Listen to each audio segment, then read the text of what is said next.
Di ba tayo nasanay? 7 assassination attempts. 1 dosenang kudeta. Anong pinagkaiba nito?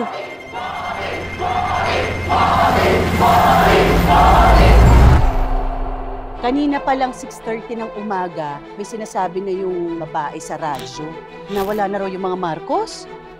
Sino itong mga kasama natin dito? Aparisyon? Bongbong! Dad! Bakit ganyan pa rin ang damit mo? Ano gusto mong palabasin? Dad, pinasabugan na po nila tayo. My order is to disperse the crowd all the time, Mr. President, without shooting them. No. So, ang gusto mo, pasabugan din natin sila. Pugat to ng mga ahas! Dilingkis na nila tayo! Maghihintay na lang sila ng kung kailan yung tamang oras para lagutin yung hininga natin! Anong alam mo sa pagkapanalo? Anong alam mo sa katapatan? Gayong, palagi kang nagpa-party, palagi kang wala, palagi kang nasa club! Walang mamamatay dito. Hindi ko kayo iiwan ni Daddy. Bibit-bitin ko kayo sa ayaw niyo at sa gusto. Bakit ba kasi tayo aalis? Kung hindi tayo lalaban, kailangan naman maging ligtas tayo. Pinalibutan na nila itong Malacanang. Hindi na maintindihan kung sinong pwedeng pagkatiwalaan dito sa palasyo. We are finally free and we can be truly proud of the unprecedented way we achieved our freedom in peace. Get them out of the Philippines.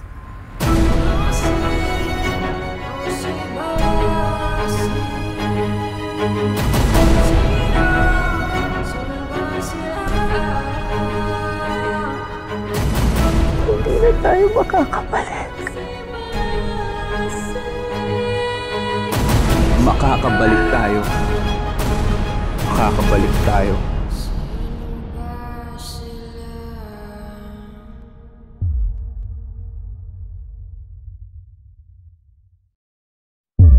Makinig ka, Jaime. Darating ang araw. Hahanapin din ako ng ating mga kababayan. Hahanapin nila ako. Pero hindi nila ako makikita. As everybody knew, he was very ambitious and he really wanted to be president. Paano ka magiging presidente kung patay ka na? Eh, pwede ako mamatay. Kahit nasaan ako. Walang mapa ang mga demonyo. Ang mga demonyo bang yan ay kaming dalawa ni Ferdinand? Ba't ba nilalagay mo sa pedestal yung Marcos na yun? Senior natin siya, Noy. Di naman niya inagaw sa yung babae. Sabi ng daddy ko, hindi pa tapos ang kasaysayan sa kanya. Kahit yun ang pinapalabas ng mga kalaban niya. Ano bang pinapalabas nila? Na siya ang nagpapatay kay Ninoy.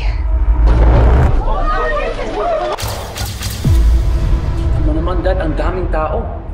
Kung nangyayari yan sa Manila, ipinamumukha nilang nangyayari sa buong Pilipinas. Kahit buong Maynila pa makipaglibing, ang nararamdaman ng ilan ay hindi ang kabuuan. Dad, pinagbibintangan nila kayo, ginagawa nila kayo ng kwento. Dapat malaman lahat ng tao yung katarantaduhan niya. Jaime! The National Democratic Front, especially its militant arm, the New People's Army, has been instrumental in many social changes in our country. Nasasaktan ako kapag sinasabihan ka nilang mamamatay tao. Tama sila! Talagang mamamatay tao ako! Ang sakit sa dibdib, lahat ng sinasabi nila tungkol kay Daddy. Gusto kong lumaban eh. Ayaw makikita, Daddy. We will always carry the flame that will burn until Marcoses return. Tatakbo ako bilang Vice-Presidente ng Republika ng Pilipinas.